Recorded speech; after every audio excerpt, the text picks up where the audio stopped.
9. The limitation of man's authority. The problem of authority is basic to the nature of any and every society. If its doctrine of authority is shattered, a society collapses, or else it is held together only by total terror. It has become commonplace on the part of scholars to avoid the fact that authority is a religious matter. The God or ultimate power of any system is also the authority and the lawgiver of that system. Iverock, in line with the humanistic evasion of the nature of authority, began his analysis by stating that, quote, "The word authority, as used in ordinary language, always implies a certain amount of coerciveness. The most common meaning is that of a power to enforce obedience." End quote. This is certainly true as far as it goes, but it is false by its misdirection of emphasis. It is like defining a man as a creature who is largely hairless, has a thumb, and walks erect. Technically, this definition is correct. Practically, it has told us nothing, and has evaded the central facts concerning man. Iverock recognized this limitation, and he therefore led the argument step by step to the conclusion that, quote, "all authority is thus ultimately divine authority. This is true whether we regard the world from the theistic or from the pantheistic point of view." End quote. Since the starting point of all authority is religious, then the starting point of all discussions of authority must be religious. God is not the final link in authority, but the Alpha and the Omega of all authority. All authority is in essence religious authority. The nature of the authority depends on the nature of the religion. If the religion is biblical, then the authority at every point is the immediate or mediated authority of the triune God. If the religion is humanistic, then the authority is everywhere implicitly or explicitly the autonomous consciousness of man. Men either obey authority on religious grounds, or they disobey on religious grounds. Adam and Eve were no less religious in their disobedience than in their obedience.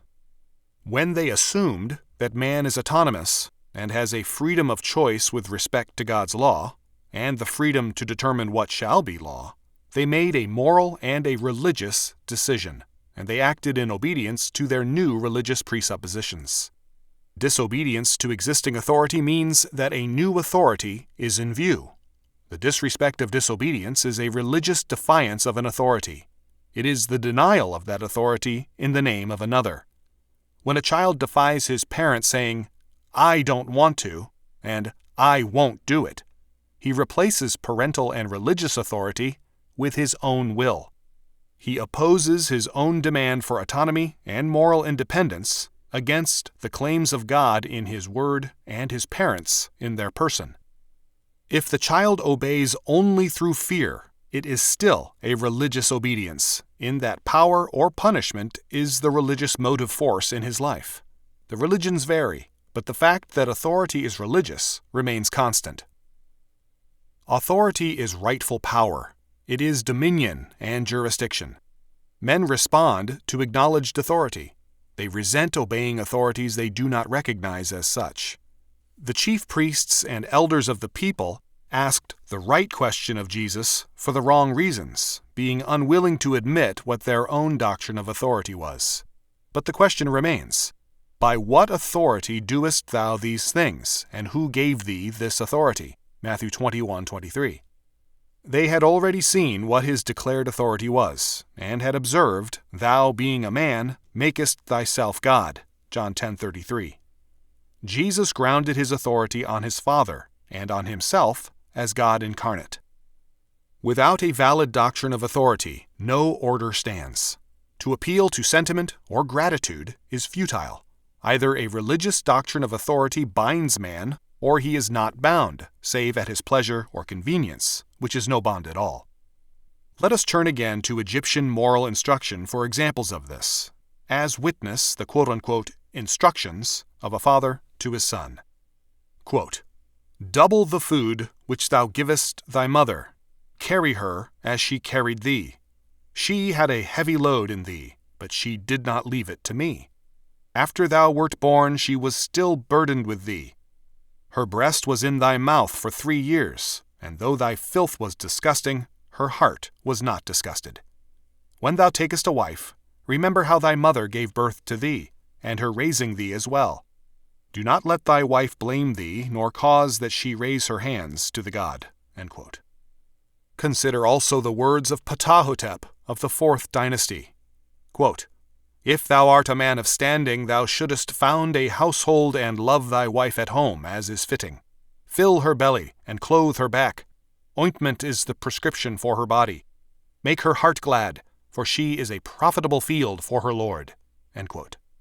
These words are beautiful and moving, and the moral sentiment is commendable, but futile. The appeal is to sentiment, not to an absolute moral law. There is here no absolute religious and moral authority undergirding the family and protecting mother and wife, nor is there a civil authority to enforce that religious law. The welfare of the mother and the wife are left to the pleasure of the individual, and so the appeal is a futile attempt to tug at the heartstrings. It is an appeal without authority. If a doctrine of authority embodies contradictions within itself, then it is eventually bound to fall apart as the diverse strains war against one another. This has been a continuing part of the various crises of Western civilization. Because the biblical doctrine of authority has been compromised by Greco-Roman humanism, the tensions of authority have been sharp and bitter.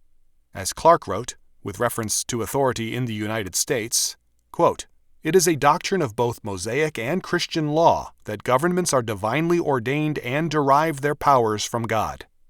In the Old Testament it is asserted that power belongeth unto God, Psalm 62:11, that God removeth kings and setteth up kings, Daniel 2:21, and that the Most High ruleth in the kingdom of men, and giveth it to whomsoever he will, Daniel 4:32.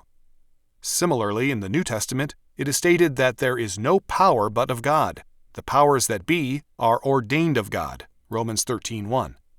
In Roman law, it was originally considered that the emperor's power had been bestowed upon him by the people, but when Rome became a Christian state, his power was regarded as coming from God. In America also, God has been recognized as the source of government, though it is commonly thought that in a Republican or Democratic government, all power is inherent in the people." End quote. In early America, there was no question, whatever the form of the civil government, that all legitimate authority is derived from God. The influence of the classical tradition revived the authority of the people, which historically is equally compatible with monarchy, oligarchy, dictatorship, or democracy. But it is not compatible with the doctrine of God's authority. As a result, the authority of God has been progressively displaced in America by the authority of the new God, the people. When God is invoked, he is seen as someone who bows to the people, as a God who longs for democracy. This is no less true elsewhere. Thus, in England, Queen Elizabeth II, in her 1968 Christmas message, declared, quote, "The essential message of Christmas is still that we all belong to the great brotherhood of man. If we truly believe that the brotherhood of man has a value for the world's future, then we should seek to support those international organizations which foster understanding between people and nations." End quote. Christ, who came to divide men in terms of himself, is seen by the Queen as one who came to unite men in terms of humanity. The Marxists, because they lack this schizophrenic and/or hypocritical position, are able to function more vigorously and systematically. The Marxist authority is rigorously humanistic and is enforced by an unabashed, total terror. Under a biblical doctrine of authority, because the powers that be are ordained of God, Romans 13:1, all authority, whether in the home, school, state, church, or any other sphere, is subordinate authority and is under God and subject to his word. This means, first, that all obedience is subject to the prior obedience to God and his word, for we ought to obey God rather than men, Acts 5:29, compare with 4:19. Although civil obedience is specifically commanded, Matthew 22:21, 23:2-3, Mark 12:17, Luke 20:25, Romans 13:1-5, Titus 3:1, Hebrews 13:7 and 17, 1 Peter 2, 13 through 16, etc. It is equally apparent that the prior requirement of obedience to God must prevail. Thus the apostles had orders from their king to proclaim the gospel, and they therefore refused to be bound to silence by the legal authorities. Acts 4:18, 5:29, compare with 1 Maccabees 2:22. Second, all authority on earth, being under God and not itself God, is by nature and necessity limited authority. This limited nature of all subordinate authority is sharply set forth in a number of laws, of which an interesting one is Deuteronomy 25, 1-3. If there be a controversy between men, and they come unto judgment, that the judges may judge them, then they shall justify the righteous and condemn the wicked. And it shall be, if the wicked man be worthy to be beaten, that the judges shall cause him to lie down and to be beaten before his face, according to his fault, by a certain number. 40 stripes he may give him, and not exceed, lest if he should exceed, and beat him above these with many stripes, then thy brother should seem vile unto thee. Wright observed of the last phrase, quote, "seem vile," King James Version, is incorrect. See the Revised Standard Version. The Hebrew literally has, quote, "be made light." To give a man the punishment due him for his crime was not to dishonor him as a fellow Israelite, but to beat him indiscriminately in public was to treat him like an animal rather than with the respect due a fellow human being. End quote. This point is important. Since biblical law did not permit the growth in times of obedience of a class of professional criminals and incorrigible delinquents, the wicked man is thus not a depraved criminal, but a sinful citizen and neighbor. He submits to the judgment and is reinstated in the community. He is not vile or is not degraded, made light in the eyes of the community or the authorities by the punishment. In fact, at a later date, according to Waller, the punishment, quote, "was inflicted in the synagogue," and the law was read meanwhile from Deuteronomy 28, 58, and 59, with one or two other passages. End quote. The reading of Deuteronomy 28, 58 through 59 is important. The purpose of man's judgment was declared thereby to fulfill God's requirement and avoid God's judgment. For, if thou wilt not observe to do all the words of this law, then the Lord will make thy plagues wonderful, or extraordinary. This brings into focus a significant aspect of the intention of the law. By requiring capital punishment for incorrigible criminals, the law eliminated the enemies of godly society. It purged them from society. This is the killing side of the law. On the other hand, by requiring restitution of other significant offenders and corporal punishment, the stripes, of minor offenders, the law worked to restore man to society, to cleanse and to heal. The man who made restitution or who received his stripes had paid his debt to the offended person and to society and was restored to citizenship. The reading of Deuteronomy 28, 58 through 59 had in mind the avoidance of God's destroying judgment by the application of God's healing judgment. Where the law seeks to heal without killing, it kills. The surgeon must remove a hopelessly diseased organ to save the body, to heal it of its infection. But a mildly infected finger is not cut off. It is purged of infection in order to be maintained as a functioning part of the body. Whether in killing or healing, the authority of civil government is strictly governed and limited by the Word of God. The authority of the judges is thus limited authority, a maximum of 40 stripes, lest it put a distance between judge and people, lest the sinning citizen become a subject of the judge rather than both together subjects of God the King. Punishment is always subject to the law of God. The normal sentence is restitution. In minor causes of personal controversy, it was corporal punishment, a beating. The kind of offense which was covered by corporal punishment is, among others, that of Leviticus 19:14.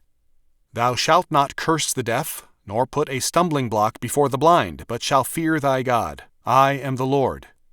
According to Ginsburg, quote, the term deaf also includes the absent, and hence out of hearing, end quote. Moreover, quote, according to the administration of the law during the Second Temple, this prohibition was directed against all cursing whatsoever. For, said they, If to curse one who cannot hear and whom therefore it cannot grieve is prohibited, how much more it is forbidden to curse one who hears it, and who is both enraged and grieved by it. Nor put a stumbling block before the blind. In Deuteronomy 27:18, a curse is pronounced upon those who lead the blind astray. To help those who are thus afflicted was always regarded as a meritorious act. Hence, among the benevolent services which Job rendered to his neighbors, he says, "I was eyes to the blind," Job 29:15. According to the interpretation which obtained in the time of Christ, this is to be understood figuratively. It forbids imposition upon the ignorant, and misdirecting those who seek advice, thus causing them to fall. Similar tenderness to the weak is enjoined by the Apostle, that no man put a stumbling block or an occasion to fall in his brother's way. Romans 14:13. Third, the law asserts the supremacy of the written law word of God. Man's authority is under God and limited. God's authority is unlimited. Men have no right to interpret the will of God in terms of their wants and wishes. The will of God for man is declared in His law word. The form of the civil order may vary. It may be the commonwealth governed by judges or governors, Deuteronomy 17:8-13, or a monarchy, Deuteronomy 17:14-20. But the supremacy of God's law and authority remains. The only authority in any sphere of government, home, church, state, school, or other, is the written word of God, Deuteronomy 17:9-11. This law word must be applied to the varying conditions of man and to the diverse social contexts. Quote, "The written word is the chain that binds, nor does the varying relation between the executive and legislative authority alter the principle." End quote. The man who refused to recognize the authority of God's law word as binding on himself when the verdict was given was executed, to put away the evil from Israel, or to purge it from the land. Deuteronomy 17:12-13. If a king ruled, he was to be one of the covenant people, that is, a man of faith, because the covenant requires faith. B, he was not to multiply horses, that is, instruments of aggressive rather than defensive warfare, nor multiply wives, polygamy. And neither shall he greatly multiply to himself silver and gold, for his purpose must be the prosperity of the people under God rather than his own wealth. A rich state means a poor people. C, the king must have, read, and study the law word of God all the days of his life, that he may learn to fear the Lord his God, to keep all the words of this law and these statutes, to do them. And D, the purpose of his study is not only to further God's law order, but also that his heart be not lifted up above his brethren, since he is a fellow subject of God, and that he may rule in obedience to God all his days. Deuteronomy 17:14-20. Jesus Christ, as the true King, came to fulfill God's law word and to establish God's dominion. "Lo, I come. In the volume of the book it is written of me, I delight to do thy will, O my God. Yea, thy law is within my heart." Psalm 40, verses 7-8, Hebrews 10, verses 7 and 9. According to Wright, writing of Deuteronomy 17:14-20, quote, "It is impossible to imagine such writing in another nation of the ancient Near East. Kingship was as subject to the divine law as were all the other offices of the nation." End quote. But in biblical law, king, judge, priest, father, and people are all under the written law word of God, and the higher the position, the more important is obedience. Thus forth, as is already apparent, personal whims cannot take precedence over God's law, even where our property is concerned. A legitimate and godly heir cannot be set aside in favor of another son simply because the father loves the second son. This is specified in the case of a polygamous marriage, where the firstborn may be the son of a hated wife, Deuteronomy 21:15-17. In any case, the father is not at liberty to use personal and non-religious reasons as the criterion of heirship. God's law must prevail. The only legitimate grounds of heirship are religious. We must therefore conclude that authority is not only a religious concept, but also a total one. It involves the recognition at every point of our lives of God's absolute law order. The starting point of this recognition is in the family. Honor thy father and thy mother. Out of this commandment, with its requirement that children submit to and obey the authority of their parents under God, comes the basic and fundamental training in religious authority. If the authority of the home is denied, it means that man is in revolution against the fabric and structure of life, and against life itself. Obedience thus carries the promise of life.